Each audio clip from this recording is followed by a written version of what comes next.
ఓం శ్రీ గురుభ్యో నమః. ఈ తొలి ఏకాదశినే మనం శయన ఏకాదశి అని కూడా అంటాం అన్నమాట. విశేష ఓం నమో వెంకటేశాయ. ఏకాదశి తొలి ఏకాదశి అంటాం. ఆషాఢ మాసంలో వచ్చే ఏకాదశిని తొలి ఏకాదశి అంటాం. అలాగే శయన ఏకాదశి అని కూడా అంటాం. ఎందువలనంటే శయన ఏకాదశి అంటామంటే స్వామివారు ఇప్పుడు నిద్రకు ఉపక్రమిస్తారట 4 నెలలు. మళ్ళీ కార్తీక ఏకాదశి నాడు మేల్కుంటారట. అందువలన దీన్ని శయన ఏకాదశి అంటారు. చాతుర్మాస వ్రతాన్ని కూడా ఆచరిస్తారనమాట.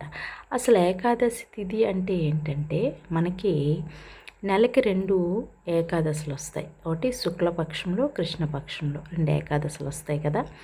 అలాగా సంవత్సరంకి 12 నెలలకి 2 చొప్పున 24 ఏకాదశులు వస్తాయి. అందులో ఈ ఆషాఢ మాసంలో వచ్చే ఏకాదశిని మనం తొలి ఏకాదశి అంటాం. జగన్నాథ స్వామి వారి యొక్క రథయాత్ర అవుతుంది కదా, దీన్ని తొలి ఏకాదశి అని అంటాం.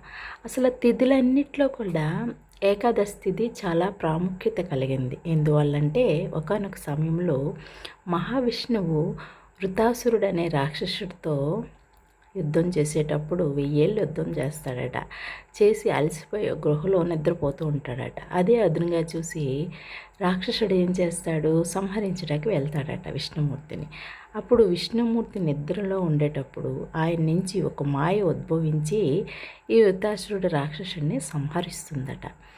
అప్పుడు మేల్కొన్నటువంటి విష్ణుమూర్తి నువ్వెవరమ్మా అని అంటారు. నేను మీ నుండి ఉద్భవించినటువంటి ఒక మాయా స్త్రీ శక్తిని ఈ వృతాసుడు రాక్షసుని సంహరిస్తుందన్నమాట.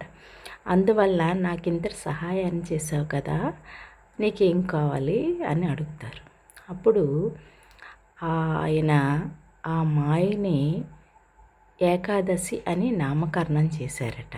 అప్పుడు ఆమె ఏం కోరుకుంటుందంటే అన్ని తిథుల్లో కంటే ఏకాదశి తిథి చాలా పవిత్రమైనదిగా ఉండాలి. ఎవరైతే ఉపవాసంతో వెంకటేశ్వర స్వామిని విష్ణుమూర్తిని స్మరిస్తూ ధ్యానించి పూజిస్తారో వాళ్ళకి చాలా విశేషమైనటువంటి పుణ్యఫలం ఇమ్మని, అలాగే ఆ ఏకాదశి తిథి కోరుకుంటుందట విష్ణుమూర్తి దగ్గర. అందువల్ల విష్ణుమూర్తికి అలాగే ఈశ్వరునికి కూడా ఏకాదశి తిథి చాలా ఇష్టమైనటువంటిది అనమాట. ఏకాదశి చాలా పవిత్రమైనది అని మన పురాణాల్లో చెప్పబడింది అనమాట. ఏకాదశి ప్రతి వారు కూడా ఆచరిస్తారు. కొందరు సంవత్సరం పొడుగును కూడా ఏకాదశిలో 24 ఏకాదశుల వ్రతాన్ని కూడా ఆచరిస్తారనమాట. కొందరు ఒక్కొక్క ఏకాదశిని ఆచరిస్తారు. అలాగా మేము ఈ తొలి ఏకాదశి నోముని ఎప్పుడు ప్రతి సంవత్సరం కూడా చేస్తాం. మా పెద్దల నాటి నుండి కూడా మాకు ఈ ఏకాదశి నోము చాలా విశేషంగా చేయిస్తాం అన్నమాట. ఓం శ్రీ గురుభ్యో నమః. ఓం నమో వెంకటేశాయ.